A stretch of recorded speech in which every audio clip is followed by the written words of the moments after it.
Oi, oi, gente, tudo bem? Pra quem me acompanha nas redes sociais, sabe que eu tô aqui no México. E essa viagem aconteceu porque, devido ao coronavírus, não tinha como ir Agora já tô falando espanhol, gente.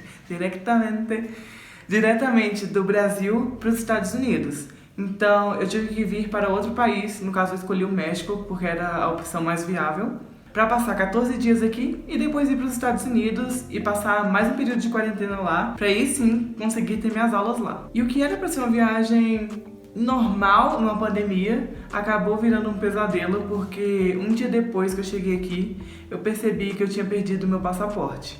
E pra quem sabe, o visto ele fica dentro do passaporte, como se fosse colado. Então, eu basicamente perdi meu passaporte com os dois vistos americanos que eu tenho, o de turismo e o de estudante, e ainda perdi o documento mexicano aqui, que também eu coloquei junto com o passaporte.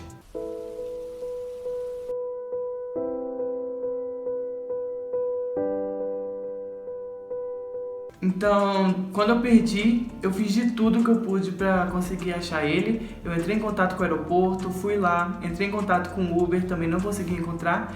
E eu procurei minuciosamente aqui em todo o apartamento que eu tô e também não encontrei. Eu tive que fazer, então, um boletim de ocorrência e ver com a embaixada brasileira o que eu podia fazer aqui. Basicamente, eu tinha acabado de chegar aqui na Cidade do México, então não sabia andar nada. Tanto que eu também não iria sair tanto por causa da pandemia, mas eu tive que ir.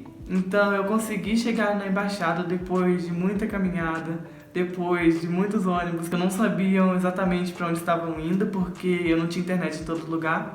E eu cheguei na embaixada e estava fechada. Bom, no Brasil eu sabia que estavam fechadas as outras, mas eu não sabia que a brasileira estaria fechada aqui. Então quando eu cheguei lá, veio um cara me falar que eu tinha que ir no consulado.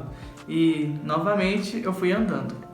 Então, acho que naquele dia eu andei mais de 20 quilômetros ao todo, assim, foi muita coisa e minhas pernas eu acho que doem até hoje por causa disso. Então, eu cheguei no consulado e eles só me atenderiam se eu tivesse marcado. Mas como eu não sabia de nada, eu acabei não marcando. No site que eu entrei eu não consegui achar o lugar de marcar. Então, basicamente, eu voltei pra casa arrasado, sem saber o que fazer. Até aí eu não tinha contado nada pra minha família, porque eu tava tentando procurar o passaporte. Então depois eu dei uma outra olhada aqui e não achei. Então eu acho que foi assim, eu chorei muito naquele dia. Foi muito triste, sabe? Porque é muito difícil você estar em um outro país. Eu falo espanhol, mas é minha terceira língua. Então acaba que a comunicação não é 100%. E eu tinha acabado de chegar aqui no meio de uma pandemia, estava sozinho, sem minha família. Então foi um período bem difícil, assim. Mas bom, eu não podia ficar só chorando o dia todo.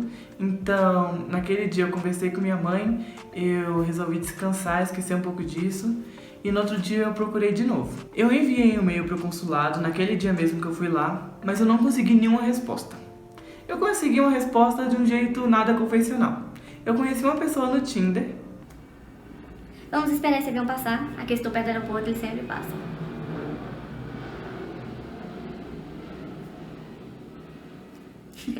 Eu conheci uma pessoa no Tinder, eu comecei a conversar com ela e a gente tava falando de como eu pedi meu passaporte, o que eu podia fazer. Então, ela conseguiu o contato de uma pessoa do consulado brasileiro aqui no México, que foi onde eu consegui ter uma resposta mais rápida. Então, eu consegui esse contato, liguei pra ele e ele me deu todas as opções que eu poderia fazer. Então, a partir daí, eu tentei entrar em contato com o consulado americano, só que é muito difícil e eles não estão marcando entrevista pra fazer novos vistos aqui. Então, mesmo que eu conseguisse um passaporte com o consulado brasileiro, eu não teria como conseguir um visto. Então, não valeria a pena esperar tanto aqui no México, porque minha estadia aqui só seria até o dia 26, que é o dia que eu iria para os Estados Unidos. Mas aí, então, eu decidi voltar para o Brasil mesmo. Agora eu decidi que eu vou ter aulas online. E, para minha surpresa, a maioria das minhas aulas que eu teria lá nos Estados Unidos iriam ser online. Só uma delas que vai ser no modelo tradicional, mas então eu só troquei uma aula. Então tá tudo ok. E eu não tô tão mal quanto eu tava antes, eu já superei isso. Eu acredito que tudo acontece por alguma razão e a gente tem que tirar outro avião. No momento mais bonito da minha fala. Bom, como eu tava falando, eu acredito que tudo acontece por alguma razão e a gente sempre tem que tentar tirar o melhor daquilo, mesmo nas piores situações.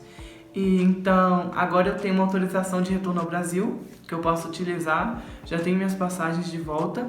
Então, no sábado, eu não sei que dia que esse vídeo vai no ar, mas no sábado, dia 25 de julho... Sim, no sábado, dia 25 de julho, eu estarei indo para São Paulo. E é isso. Acabou que eu não postei na semana passada porque eu tava numa loucura. Eu acho que vocês conseguem imaginar ou não, porque é muito específico isso que eu vivi. Porque se não fosse pela pandemia, eu talvez conseguiria tirar o passaporte e o visto a tempo de ir para os Estados Unidos. Mas isso acabou complicando tudo. Mas é isso, é uma situação que eu não consegui controlar. Claro que eu podia ter tomado conta melhor do passaporte e não ter perdido. Eu não faço ideia de como eu perdi.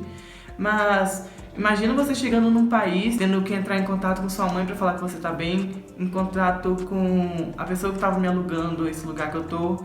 E então, assim, muitas coisas. Eu tinha 2 malas, uma das minhas malas acabou que eu perdi a rodinha dela em São Paulo, então tava muito difícil. Então era muita coisa pra minha cabeça, acabou que eu não lembro de onde eu coloquei esse passaporte, se eu perdi, se caiu no chão.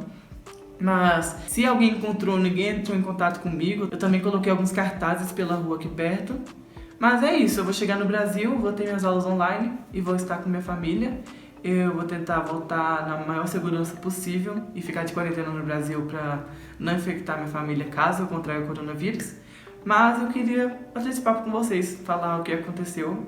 Mas eu tô bem, assim, eu já, como diria a Ariana Grande, no tears left to cry. Não restou nenhuma lágrima pra chorar, eu acho que eu chorei o máximo que eu podia. Mas eu tô bem, tá tudo bem e é isso, é a vida. Se vocês querem acompanhar minha vida mais de perto, não se esqueça de me seguir lá no Instagram, @VitorLacerda, vai estar aparecendo aqui. E também se inscreva aqui no canal para receber as novidades, ativa o sininho também e deixa um like aqui no vídeo, que isso ajuda bastante. Então te vejo no próximo vídeo, talvez semana que vem eu poste ele, se eu conseguir gravar aqui. E é isso, até mais.